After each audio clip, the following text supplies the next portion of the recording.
But thanks to Marvelous Europe, who sent me a free copy of Trinity Trigger for review purposes. It's been likened to Trials of Mana in its world building and design, which is unsurprising, as that crafting was actually helped by Yuki Nobuteru, who worked on Trials of Mana. There's a designer who worked on Xenoblade, a writer from the team that brought us Octopath Traveler, and a beautiful soundtrack composed by two of those who also worked on Trials of Mana. Is your backlog about to be triggered? Well, my name's Mark Walker. Welcome back to SwitchUp. Now let's find out.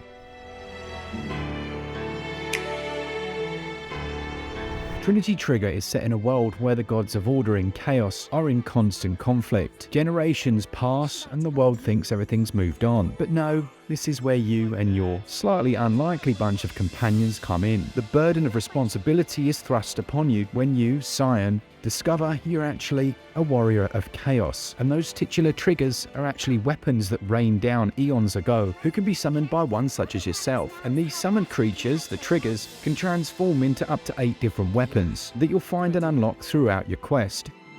What exactly are you doing? Well, fate would say that the sides of order and chaos have to fight, but you're not really down for that, and there are lots of factions who are out to kill you to stop this fateful meeting, so off you pop, trying to save the world, essentially from yourself, which is a bit odd. The narrative is strong though, and it's well written. Translation is solid, and you can switch to both Japanese and English voice actors. Does it include a load of RPG speak? Well, of course it does, and a few slapstick characters, and a decent bit of comedy timing. RPG fans, it will wash over you like a nice cozy blanket.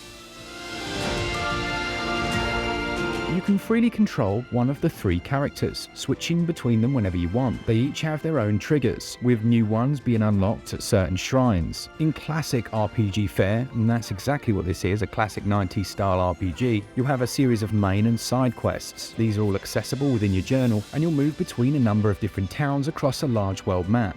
While at face value it could certainly appear a little generic, Trinity Trigger feels streamlined to me, like a team who wanted to create something that reminded them of their youth, but which also has its own unique charm. Sure, there's a small shop where you can buy items or craft. Yes, there's an inn where you sleep to resurrect fallen party members. I mean, that inn would be popular if it existed in real life, let's be honest. And absolutely, quests will involve fetching sticks or finding missing sons, but it's an RPG that felt like it respected my time, which for me is very important. Dialogue is reasonably snappy. You can skip through any you don't want to listen to. The quest log is concise and to the point. You'll generally always know where to go next. You can fast travel between shrines. And the combat, well, the combat is just very fun, and it rarely feels like a grind. And it's also a little deeper than it could have been. While there's only a 1 button for attack, you can assign the different attacks as well as level up the individual segments of each attack pattern. For example, here you can see 2 options for the first swing, 2 for the second, and 2 for the third. You can then put points into each of these, which allows you to tailor that sequence. Some attacks will be perfect for large groups of enemies, while others will be devastating against a single foe. Then there are the aforementioned trigger switches, where you can quickly change to the different forms of your current trigger.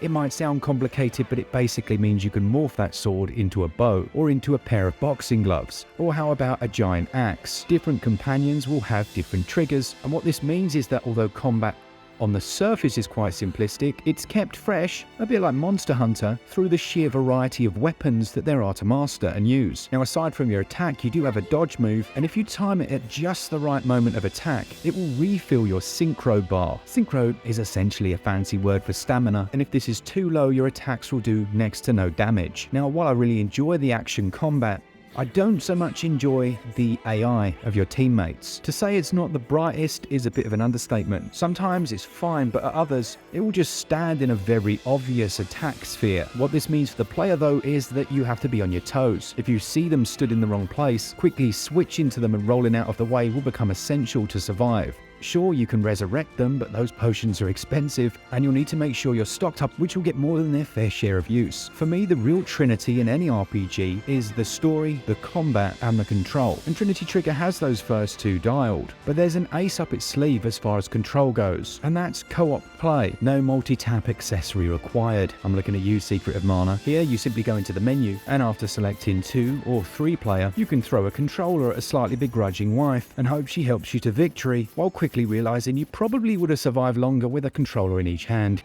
Ay caramba. Still, the drop-in drop-out co-op works really well. Sure, it's not going to be for everyone, and it's absolutely not necessary, but I found it much more fun this way, and it's really nice to have that in there. Navigating around the world is quite quick. I like that the longer you hold on the controller, you gradually move into a sprint without you having to press anything different. It's the little touches. And interspersing the towns, you'll find several dungeons. These are quite simplistic to look at, featuring lots of combat, switches to be flicked, spikes to be dodged, and of course the token boss, even if these do have a health bar which is a little bit too big for my liking. But as I alluded to earlier, this is a game where every system is done well, and sure, it feels familiar, but something that's done well that feels slick, that's exactly what I was after. If you're completely fed up with RPGs, then of course Trinity Trigger isn't going to appeal to you.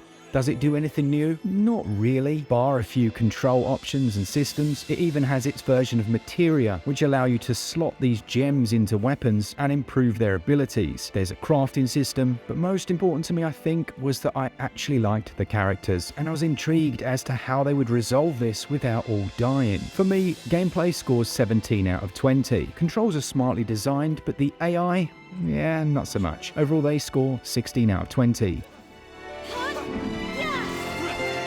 First and foremost, Trinity Trigger runs at 60 frames per second, which feels silky smooth on the Nintendo Switch. I know normally we'd look at the artistic direction, but my goodness, does it feel nice to be playing something that runs well. The action takes place from an isometric fixed perspective, and it looks to be using possibly the Unity engine, although I'm not confirmed on that, and has a low poly art style. This can look a little cheap at times, but it seems to fit the overall feel of the game, and there are a few extra pieces of quality in here, like some incredibly detailed cutscenes that look straight out of an anime, as well as those hand-drawn character designs. They really do look striking sometimes against the backgrounds. And then you've got the soundtrack.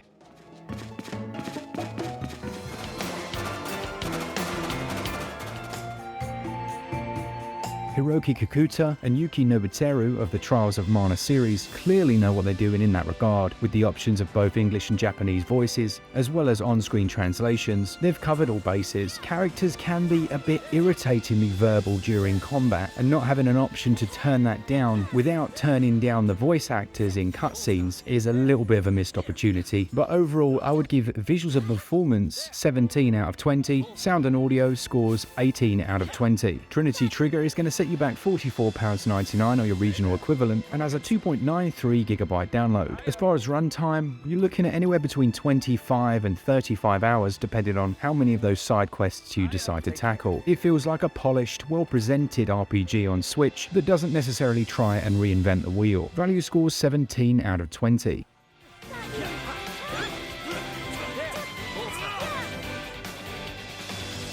I wasn't expecting a great deal from Trinity Trigger, if I'm honest, but I've really enjoyed my time with it. It's important that you know what it is and what it isn't. If you're after a nostalgic 90s style RPG that has slick combat and will respect your time, then I think you'll enjoy yourself. It gets the SwitchUp score of 85%.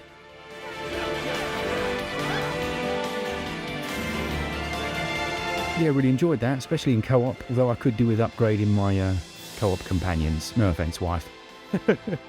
But thanks to all of you and to our Patreons and members who support us each and every month. Remember, our loyalty scheme is live on the website. A bit like Nintendo's gold coins, you can get your SwitchUp tokens, and when you buy your eShop credit, you get more of those, and you can use those to save money whenever you want, while still getting your gold coins. Happy days. For all things Switch, all the time, keep it Switch up. Cheers, guys. See you.